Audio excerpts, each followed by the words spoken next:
Hello, Jim Lynn here. Welcome back to the channel. In this episode, I'm hoping to finally make some decent progress on this chipmunk.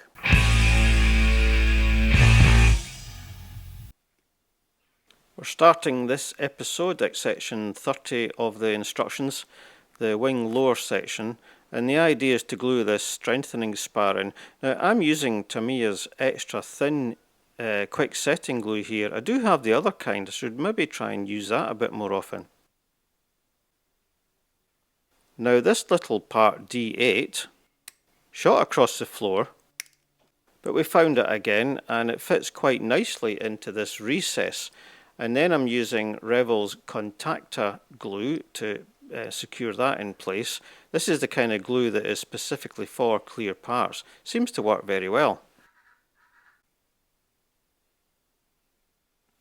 Moving on to section 31, fitting the wing. Now at the front end it didn't fit that well, so I did have to do a little bit of tweaking with the chisel. And then I found, as you can see here, the chisel was a little bit blunt, so I did sharpen it later on. Now it then fitted well at the front, and at the rear it went in with a satisfying, and then I could apply the glue. Now I'm using the quick setting glue here, and in hindsight probably this would have been better with the standard glue because I would have got more open time. Now with the front fitting well and the rear clicking, I then applied a large blob of glue into that joint. I really must try and get more targeted with that little brush. But here in the wing root fillets, this is where the quick setting glue is appropriate because you can clamp it in place with your fingers and it doesn't take that long to set. Although in the right hand one I probably could have given it a few seconds longer. Now before I install the other halves of the wing, I decided to paint this clear plastic part, which I think is some kind of a light. I thought I'd paint it silver so that from the outside it looked like it was on and not just black. Now these wing upper halves proved to be problematic. I couldn't get these pins to line up with these holes very precisely. I could get the tab underneath, but when I came to press the first pin into place, it was very difficult, and then when I get the second pin in place and hold it up, the wing's curved, so that's not good.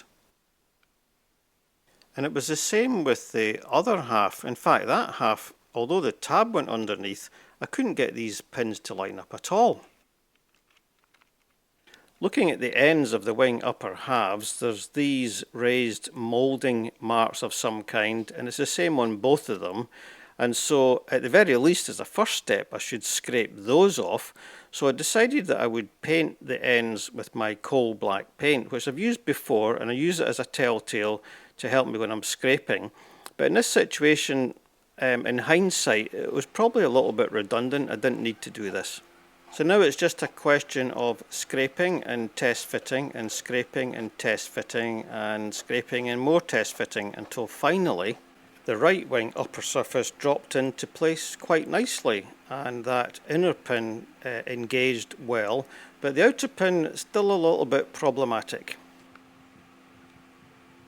I did the same scraping and test fitting work on the left hand wing upper surface until finally it too fell into place quite nicely with that first pin, the inner pin, engaging well, but the outer pin still quite problematic.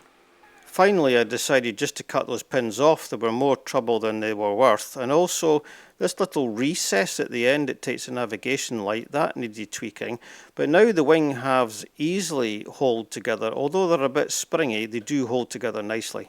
Now I can glue the wing upper halves in place with confidence, knowing that I'm not going to have any difficulties. So first of all, the left hand wing upper half, and then the right hand wing upper half. So there we have the kit so far with both wings in place. Section 34 is the tailplane, and all three of these little parts went together very well without any real trouble at all.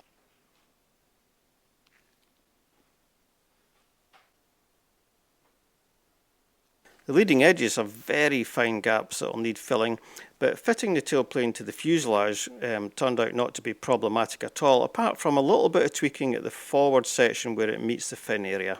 Now, the early Canadian aircraft had a narrow chord rudder. This is part 5, that's a narrow chord rudder.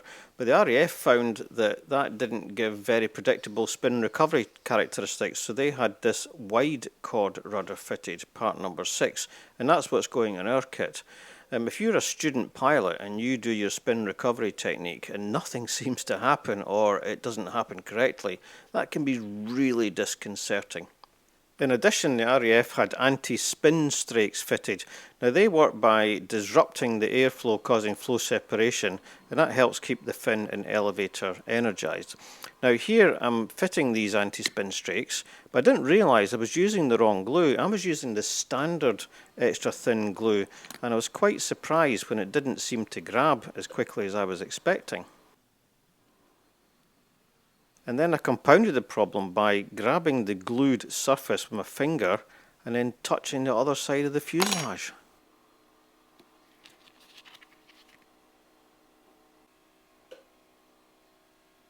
Eventually I spent so long faffing around with it that the glue dried enough for it to grab itself, and then I decided to just smother it in glue. Now, perhaps there was an element of panic going on here, pretty much as I used to do when I was doing spins. Eventually I realised I was using the wrong glue, so this side went a lot better, and here you can clearly see that blinking fingerprint in front of the strake. This is me fitting the ailerons. Now I'm using the quick setting glue here, and again that didn't appear to grab as quickly as I thought. So I went back in later and ran some glue along the seam where that leading edge of the aileron contacts the trailing edge of the wing, and that seemed to help. But I had to prop the wing up with blue tack overnight just to keep everything aligned. The elevators turned out to be the easiest parts of all to get to glue properly, again using the quick setting glue and just holding them till they set. Just doing a little bit of final alignment with the tip of a knife. Well, here is all the main airframe components fitted, so just a little bit of gap filling to do and some final smoothing, and then we can get on with the undercarriage and the canopy. Well, I think that's a good place to leave it for this episode. Now, I'm trying to get episodes out once a week, and this one I've missed by 4 or 5 days, well, almost 2 weeks. And it did take 18 hours to make a video that's not quite 8 minutes. So I really need to get that at least halved if I'm going to be able to achieve my target of a video a week. But to be fair, most of that was me making a really good effort to practice some different production techniques to see what worked and what didn't. And of course a lot of it didn't work, so it means that of course now I've got a clear path forward. So we'll see what happens with the next episode. Hopefully it'll be about 7 days, maybe a couple of days longer. So in other news, I was watching Mann's Model Moments YouTube channel, and he was talking about the apparent imminent demise of Airfix. And I thought to myself, there's quite a lot of old Airfix kits that I built when I was a kid and I want to rebuild. So I've just made my stash worse by 5 kits. Anyway, what can you do? Thanks for watching. See you next time.